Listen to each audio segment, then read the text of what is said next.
અને વિચારે છે આને મારે આમ નામ ન છોડાય, કોઈ જંગલી વાઘર આવી, જંગલી પાણી આવી આને મારી નાખશે, એના કરતા લાવું એને મારા આશ્રમે લઈ જાઉં. એને આશ્રમે લઈ આવે છે.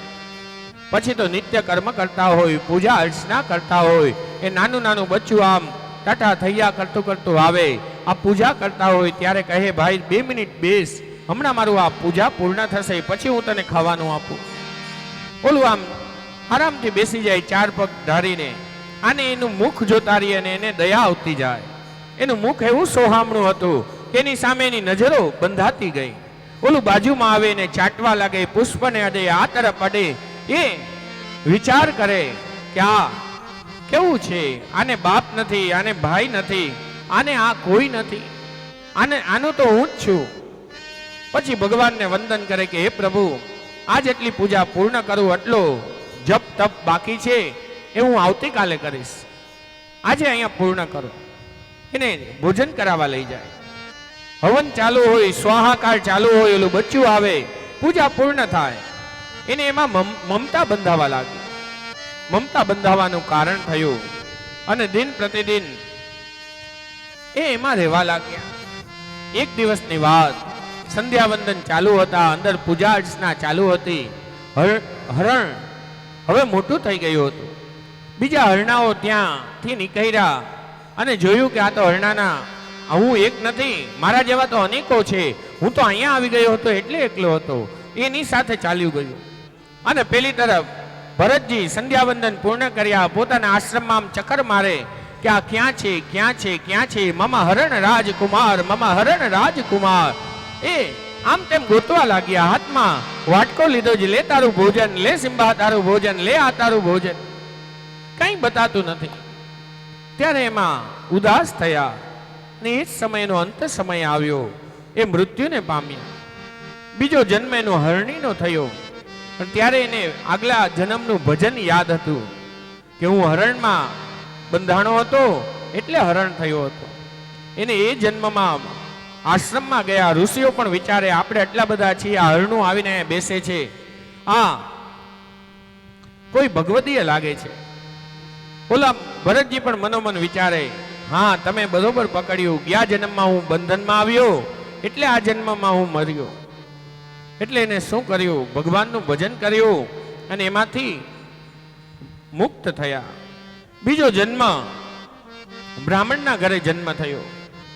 પિતાજી એ અંગીરા ગોત્રના બ્રાહ્મણને ત્યાં એનો જન્મ થયો. એ ભાઈઓમાં 3જો નંબર હતા, સૌથી નાના. પિતાજી એને ભણાવે, 1 કરે 1, આ ઊંધું કરે, એમ 2 કરે તો આ 1 કરે, 1 કે તો 4 કરે. આજ પિતાજી એમ કહે છે આ તો જડ બુદ્ધિનો છે. એમાંથી એનું નામ પડી ગયું જડ ભરત. પછી તો ભાઈઓ પણ કહેવા લાગ્યા જડ ભરત, જડ ભરત. ગામના પણ કહેવા લાગ્યા જડ ભરત. આ પણ ભગવાનની કૃપા માને, વાહ પ્રભુ તમે તો અમારો સંસાર છોડાવે. આ બધા મારાથી દૂર થવા લાગ્યા, એ જ મને જોતું હતું. પછી મૃત્યુ, પિતાનું મૃત્યુ થયું. હવે ભાઈઓના હાથમાં ઘર સંસાર આવ્યો. કોઈ મહેમાન આવ્યા હોય, ભરતજી એક ખૂણામાં બેઠા હોય, ત્યારે ઓલા કહે ભાઈ આ કોણ છે? ત્યારે એમ કહે કે આ તો ઓલો અમારો ગાંડો ભાઈ છે, એને કાંઈ નથી, ભલે બેઠો. ત્યારે ભરતજી ભાઈઓને પણ વંદન કરે, વાહ વાહ તમે અમારા સગાવાલાથી પણ મને દૂર કર્યો ને, બસ મને આ જ જોઈ છે. એ જ સમયે એ પોતાનું ભજન કરતા હોય. સમય વ્યતીત થતો ગયો. એની એક સમયે એની બુદ્ધિ ઠેકાણે આવતી. ભોજનના સમયે, ભોજનના સમયે તુરત ભાભી બોલાવે કે આવો જમવા. એટલે તુરત પોતાનું બધું છોડીને આવી જાય. બાકી ગમે ત્યારે બોલાવે, મૂઢ દશામાં કઈ જવાબ જ ના આપે. અને જમવામાં પણ એવા અવલ હતા. ઓલા લોકો તો 2-4 રોટલી ખાઈને પૂર્ણ થાય, આ 40-40 રોટલી હતો એને ઓટકાર આવે. એક દિવસ બંને ભાઈઓ જમતા હતા અને આપણા ઘરનાનો નિયમ હોય, કોઈની પણ ફરિયાદ કરવી હોય, જમતા હો અડધે પહોંચ્યાઓને કહે કે દીકરો આવું કરે છે, ભાઈ આવું કરે છે, આ દીકરી ફોન આવ્યો તો એને આવું કરવાનું જ. આપણે હંમેશા એવું હોય, સ્ત્રી જાતનો નિયમ છે. પતિ જમવા બેસે ત્યારે જ સંસારનું કાઢે કે બધી ફરિયાદો ચાલુ કરી દે. ઓલો બિચારો સવારનો ગયો હોય, રાતે જમવા બેઠો હોય, ત્યારે તો એને શાંતિ જમી લેવા દો 5 રોટલી શાંતિથી. આજે આ ભાઈઓ કહે છે ઈ ક્યાં કાંઈ વધારે માગે છે, ખાલી એટલું કહેજે ને જમવાનું આપો. ત્યારે ભાભીઓ કહે છે તમને તો જમવામાં 2-5 રોટલી જોઈ, આ તો જુઓ 40-40, એક તરફ તમારી રોટલીઓ આપણા આખા પરિવારની, અને એક તરફ એનો એકનો પિંડો વારવો પડે. એક ડબડો તો ઈ એકલા ખાઈ જાય છે. હવે એને કયો કે કંઈક કરી લઈએ. ત્યારે ભાઈઓ કહે છે ભરતજી હવે તમે તમારું કંઈક કરો. ત્યારે ભરતજી વિનંતી કરી, વાહ વાહ ભાઈઓ, હા તો જરૂર હું મારું કરી લઈશ. ભરતજી ઘરમાં વંદન કરી ઘરની બહાર નીકળ્યા. ગામમાં નીકળ્યા છે, એક શેઠજીના દુકાને ગયા. હે શેઠ, કઈ કામ છે? ઓલા શેઠજી કે બ્રાહ્મણ ભાઈ છો, તમે શું કામ કરી શકો? તમે તો લાડવા ઉપાડી શકો, લાડવા ખાઈ શકો. ઓલો કે ભાઈ પેટ છે એટલે જ વેટ કરવા આવ્યો છું, બાકી મારે શું કામની જરૂર? બે બાજુ ભગવાને પીઠ આપી હોત તો કાંઈ જરૂર નથી. આ પેટ છે એટલે આવ્યો છું અને મહેનત કરવા આવ્યો છું. ઓલો કે શું મજૂરી લઈશ? તમે જે આપો એ મને મંજૂર. અને શેઠજી એમ કે આ ગુણિયું છે એ લઈને સામે ગોદાઉનમાં મૂકી દે. 10 ગુણિયું હોય તરત ઉપાડીને મૂકતો જાય. 10 મિનિટ ના થાય ત્યાં પાછો શેઠજી આગળ આવીને કે બોલો શેઠજી, હાથ ખંખેરે, કામ બોલો. શેઠજી પણ કહે કે ભાઈ આ તો સારો નોકર છે. તુરંત શેઠજી એને ગોળ આપે, એક સૂકું નારિયેળ આપે, અને આ એના જ આસને એના જ ઓટલે બેસીને ગોળ ને નારિયેળ ખાતો હોય. એક દિવસ બંને ભાભીઓ હઠાણું કરી નીકળી અને જોયું કે આ ભરત ઘરમાં જ એકની બે નતો કરતો, સળી ભાંગીને બે નતો કરતો, આ બારે તો કાળી મજૂરી કરે છે. આજ પાછા ભાઈઓ જમવા બેઠા. પાછી પોતાની પત્નીઓ કહેવા લાગી, આ જોવો ને ભરત આવું કરે છે. ઓલો કે ઘરમાં હતો એ વાંધો હતો એટલે આપણે એને કીધું તું તારું કરી લે, હવે એનું કરે છે એમાં તમને શું વાંધો? ત્યારે ઓલી કહે છે એ ગામમાં આ બધું આપણી મા બાપની આબરૂ ના જાય? એને મજૂરી કરવી હોય તો એને કહો ને, આપણા ખેતરે જાય ત્યાં મજૂરી કરે તો આપણે એને રોટલા દેવામાં પણ વાંધો નથી.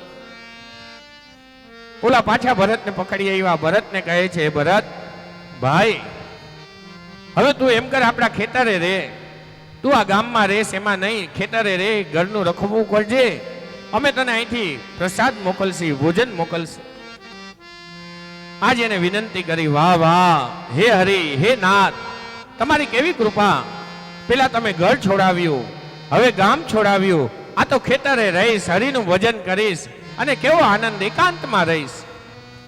એ ખેતરે રહેતા, ખેતરે હતા ત્યારે ત્યાં કોઈ ગાય આમ નીકળે, કોઈ પશુ પંખી નીકળે તો એને ભગાડે નહીં, એને આમ નજીક બોલાવે, ભાઈ આવી જા, આવી જા, આવી જા, અને તું ખા, હું કાંઈ લૂંટાવા નથી બેઠો, મારા ભાઈઓ પાસે તો અભડે ભર્યું છે, એને ત્યાં તો એટલું બધું છે, હે ગાય તું 2 દાણા ખાઈ લઈશ તો એને પુણ્ય મળશે, હશે એનું વધશે, તમે તું ખા. એ તો ખવડાવતો જાય. પેલી બાજુ ભાભીઓ પણ શું કરે, પોતાના ગામના કોઈ ખેતરે જતા હોય એને કહે કે અમારા દેરજી ઘરે તો આવતા નથી, એટલું બધું કામ કરે છે, એટલે અમે એના માટે આ ભાથું છે, ભાથું તમે પહોંચાડજો ને, એટલે તમે લેતા જાઓ. ઓલી તરફથી ઓલા આવે ગામના માણસો, હે ભરતજી, ત્યાં તો ભરતજી દૂરથી રાર પાડે, હે રામ રામ, રામ રામ. ભરતજી રામ રામ કરતા આવ્યા હોય અને ઓલાને કહે જય શ્રી કૃષ્ણ, જય શ્રી કૃષ્ણ. ઓલો ભાથું આપે, હાથમાં ભાથું લે, 2 વાર નમસ્કાર કરે કે વાહ તમે છો તો અહીંયા સુધી પહોંચ્યું, રામ રામ, જય શ્રી કૃષ્ણ. હા, કુવાના ઓટલે જાય અને એક પછી એક ગાંઠ ખોલતો જાય. ત્યાં તો અંદર બરેલો રોટલો હોય, આ તરફ બરેલું શાક હોય, બરેલા ભાત હોય, આ પણ એને બરેલાને સીજીનો ઠોર સમજીને ખાતો હોય. આ તો સીજીનો પ્રસાદ છે. અને નમસ્કાર કરતો જાય અને ખાતો જાય અને ભાભીઓની જે બોલાવતો જાય, વાહ મારી મોટી ભાભીની જય, મારી નાની ભાભીની જય, આ અહીંયા દેનારની જય, અને ખાતો જાય. એમ દિવસ વ્યતીત થતો ગયો. એક દિવસની વાત, એક ચોર હતો મોટો, એને પોતાની કુલદેવીને બલિ ચડાવવું હતું. પોતાનાઓને કહ્યું, પોતાના રક્ષકોને, કે ભાઈ તમે જાઓ અને ત્યાં જઈ કોઈ જે 32 લાખનો માણસ હોય એને પકડીને લઈ આવો. ત્યારે બધા ગામમાં આવે, બધાને કહે છે કે ભાઈ અમારા રાજાને આ રીતે 32 લક્ષણો પુરુષનું બલિદાન દેવું છે, તમે આવશો તમને આટલા પૈસા મળશે. જે હોય એમ કે ભાઈ પૈસા નથી જોતા, અમને તો જીવવું છે. કોઈ હા ના પાડે. ત્યારે ઓલા ચોરના સરદાર આગળ પાછા આવ્યા અને કહે છે કોઈ આવવા નથી માંગતું. ત્યારે કહે છે કોઈ અબુધ હોય, જેને ખબર ના પડતી હોય મરવું શું, એને પકડી આવો. કોઈ ગાંડો હોય એને પકડી આવો. ત્યારે ઓલા પાછા આમ નીકળ્યા ખેતર આગળ. આ ભરતજી ગાયને બોલાવતા જાય, આવો આવો આવો. ગાય અંદર આવતી હોય, ઓલી તરફ ઓલો હોય ચોરનો સરદાર, ઈ પણ અંદર અંદર વાતો કરતા હોય, કોણ મરવા માટે આવશે, કોણ આમ કરશે, આપણને ક્યાંથી ગાંડો મળશે. ત્યાં એક ચોરનો માણસ કહે છે કે મને ગાંડો મળી ગયો. ત્યારે કહે છે ક્યાં? જો આ કેવો છે માણસ, પોતાનું જ ખેતર છે, પોતાની જ ગાયને બોલાવજે, રખોવું કરવા રાખ્યો છે, હાથમાં લાકડી છે, લાકડીને એક બાજુ મૂકી એ પોતાનો ઉપવસ્ત્ર લઈ ગાય ઉપર માખી નથી બેસવા દેતો, એને લઈને અંદર જાય છે. આનાથી મોટો મૂર્ખ કોણ હોય? ભરતજીને પકડ્યા છે. ભરતજી અહીં બોલે એની પેલા તો એને પકડી લીધા કસોકસ અને ગુફા સુધી લઈ ગયા અને એને નવા વસ્ત્ર અલંકાર આપ્યા, 56 ભોગ ધરાવ્યા, નવા તિલક કર્યા, 16 કર્મ કરાવ્યા, નૂતન બધા આભૂષણો આપ્યા. અને પ્રાતકાલની વેલા થઈ હતી. એને ભદ્રકાલી મંદિરમાં લઈ ગયા. મંદિરમાં લઈ ગયા છે અને ત્યાં જઈ અને માની સામે એને તો બલિ ચડાવવાનું હતું. ભરતજીને કહે છે હે ભરત, તમે આ માને વંદન કરો. ત્યાં તો ભરતજી આ મા જગત જનની જગદંબાના દર્શન કર્યા, 2 હાથ જોડ્યા. હવે કહે છે માં, હું તારા આંગણે આવ્યો હતો એટલે આવા વસ્ત્ર, આવા અલંકાર, આવા 56 ભોગ મળ્યા. હે માં, તને તો હું એકવાર નહીં 10 વાર પગે લાગુ, તું તો મારી માં છો. એવી કરીને નમસ્કાર કરવા જાય. હજી મસ્તક આમ નીચે નમાવા ગયો, ત્યાં લો ચોરનો સરદાર હાથમાં ખડક લેવા જાય, એના ઉપર આમ મારવા જાય. ત્યાં જગત જનની જગદંબા એ હાથમાં ખડક લઈને આવી છે, આ તરફ બોલો ને મારવા જાય. એની પેલા તો ભગવતી જગત જનની જગદંબા હાથમાં ખડક લઈ બધાના મસ્તકો ઉડાડવા લાગી. અને આ તરફ જેમ દડાઓ આકાશમાં ઉડતા હોય એમ જગત જનની જગદંબા એના હાથમાં એક એકના મસ્તકો ઉડાડતી રહી. હે ગિરી નંદિની નંદિત મેદિની વિષ્ણુ વિનાશિની વિષ્ણુતે જય જય હે મહિષાસુર મર્દિની રમ્ય કપર્દિની શૈલ સુદે વિવાદે વિસાદે પ્રભાસે પ્રમાદે જલે ચાનલ પર્વતે શત્રુ મધ્યે અરણ્યે શરણ્યે સદા પ્રપાહી ગતિત્વમ ગતિસ્વમ ત્વમેકા ભવાની ગતિસ્વમ ગતિસ્વમ ત્વમેકા ભવાની ગતિસ્વમ ગતિસ્વમ ત્વમેકા ભવાની. હે જગત જનની, હે ભવાની, આપને વંદન કર્યા. ત્યાં તો બધાને એને બતાવી દીધા. એ તો શાંત ચિત્ત થઈ ગઈ. આ માં ભગવતીને વંદન કરે, વંદન કર્યા. માં ભગવતી શાંત થઈ. આ પણ વંદન કરી પોતાના ઘર તરફ પ્રસ્થાન કર્યું અને આ તરફ આવી પોતાના ખેતરમાં એ ખેતરે પહોંચ્યો. પાછું નિત્ય કર્મ જે હતું એ કર્મ કરવા લાગ્યો. દરરોજ પોતાનું કામ કરતો. એટલામાં એક રાજા રઘુગણ પોતાની સવારીમાં જઈ રહ્યો હતો અને એને એ સમયે પાલખી ઉપાડનારો એક માણસ દુખી થયો. એને પગમાં વાગ્યું, હાલવામાં એને તકલીફ થતી હતી. ત્યારે રાજાએ કહ્યું કે કોઈ પણ એક માણસને ઉપાડી આવો જે પાલખી ઉપાડી શકે. ત્યારે ઓલા દૂતો નગરમાં જાય અને આ ખેતરમાં જ ભરતજી રૂષ્ટપુષ્ટ મળ્યા અને પેલી તરફ ઓલા એને પકડવા જાય. ત્યારે કહે છે હવે કેમ પકડો છો? તમે ખાલી એટલું કહો ને હાલો. કારણ કે ભરતજીને તો મનમાં એમ જ હતું આ જે કોઈ મને પકડીને લઈ જાય છે વહાં ખવડાવશે, પીરાવશે, નવા નવા કપડા દેશે, માથા એના કપાશે, મારા બાપનું શું જાશે. એને તો એમ જ હતું. ઓલાએ કહ્યું કે ભાઈ તમે ખાલી એટલું કહો કે ચાલો એટલે હું ચાલતો થઈ જઈશ, મને કાંઈ નથી. એ એની સાથે ચાલતા થયા અને પેલી તરફ પેલો રાજા એની પાસે લઈ આવ્યો છે અને આ તરફ એ રાજાની પાલખી ઉપાડવા જાય. આ તો સૂક્ષ્મદર્શી હતા. પાલખી તો ઉપાડી છે, પણ રસ્તામાં જીવજંતુ જતા હોય એ તરત ઠેકડો મારે. ક્યાંય મકોડો જાતો હોય, કોઈ પણ સૂક્ષ્મ જીવજંતુ એને બતાવે. ભરતને એમ થાય મારા પગ નીચે આ મરશે, મને પાપ લાગે તો ભલે લાગે, પણ અનાયાસ આ રાજાને પણ પાપ લાગશે. એને બચાવવા માટે થઈ એ પોતાનો પગ ઊંચો નીચો કરે અને એનાથી આગળ જતો જાય. એ રવગુણ અને એ જેવો પગ ઊંચો કરે અને રાજા અંદર હોય એના આમ તરત એ પણ ઊંચો થાય, એને તડંગ કહીને ઓલો જે ઉપર ડંગોરો હોય એને માથામાં વાગે. રાજા પણ આમ કહે બધાઈને કે ભાઈ તમને ખબર નથી પડતી, આટલા વર્ષોથી ઉપાડો છો. ત્યારે ઓલા કહે છે ભાઈ અમે તો બરોબર ઉપાડીએ છીએ, આ નવો નવો આવ્યો છે પાલખી ઉપાડવા વાળો, એ જોવો ને ઠેકડા મારે છે. ત્યારે કહે છે ભાઈ સરખી ઉપાડા, અમને પણ ઠપકો આપે છે. ભરતજી જેવા પાસે આવ્યા, સેવકોએ પાછું કહે છે સરખી ઉપાડ. અને કેડીનો રસ્તો હતો, ગમે ત્યારે નીચે પગ આવે કોઈ જીવજંતુ પર તરત એ ઠેકડો મારે, કૂદકો મારે. રાજા રવગણ પાછળથી જોવે, ઓહો કષ્ટમ, ઓહો કષ્ટમ, એટલે તું હૃષ્ટપુષ્ટ છો, તને શું કષ્ટ છે, તું આ કેમ આમ ઠેકડા મારસ? અમે બધા તો ઉચકી શકીએ છીએ પણ આ નથી ઉપાડતો. તત્વજ્ઞાન સાંભળવા જાય છે, જેની બુદ્ધિનું ઠેકાણું નથી. ભરતજી વિચારે છે આ ખાલી મારું બાહ્ય શરીર જોવે છે કે હું હૃષ્ટપુષ્ટ છું. આને શું તત્વજ્ઞાનની ખબર? આને એ નથી ખબર પડતી કે આ શું છે, આ શું તત્વજ્ઞાન જોઈ રહ્યો છે. રાજા બોલ્યો, અરે તું જીવતો છે કે મરેલો? આ બધું ભૂલી રહ્યા હતા. ત્યારે ભરતજી પાલખીમાં બેસવા વાળાને કંઈ બોલતા નથી. હું સંબીર દેશનો રાજા રવગણ છું, તને ખબર છે ને, મને જો ગુસ્સો આવશે તો તને હું મૃત્યુદંડ આપીશ, તારું આ જીવતર ચાલ્યું જશે. અરે રાજા તમે તો ક્યારના બોલ બોલ કરી રહ્યા છો કે હું આ રાજા, હું હમણાં હું પાલખી ઉપાડવા વાળો, હું હૃષ્ટપુષ્ટ.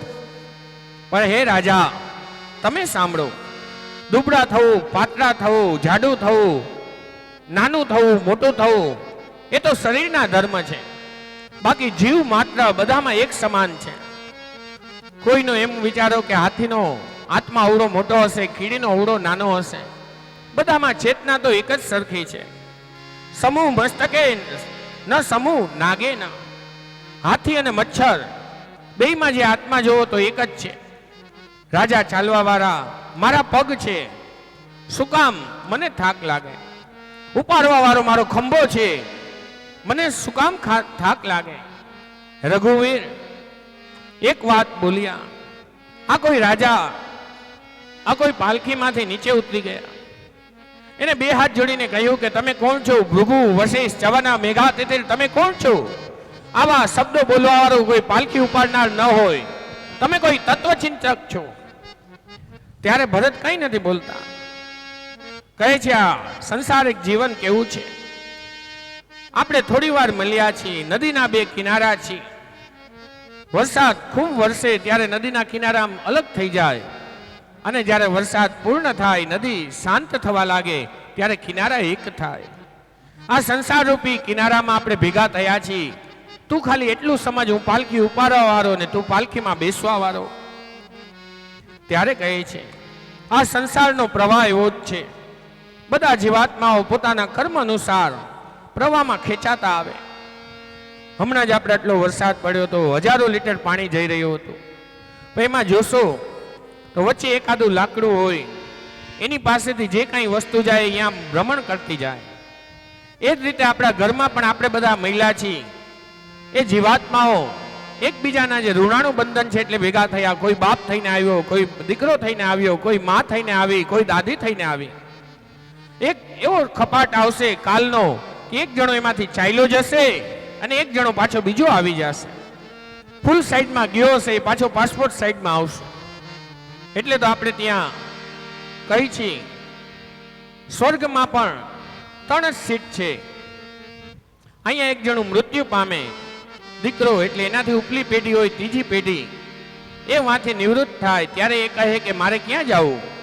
ત્યારે બ્રાહ્મણ એને કહે છે ભાઈ તું અત્યારે ફૂલ સાઈઝમાં ઉપર છો, પાછો પાસપોર્ટ સાઈડમાં નીચે આવ.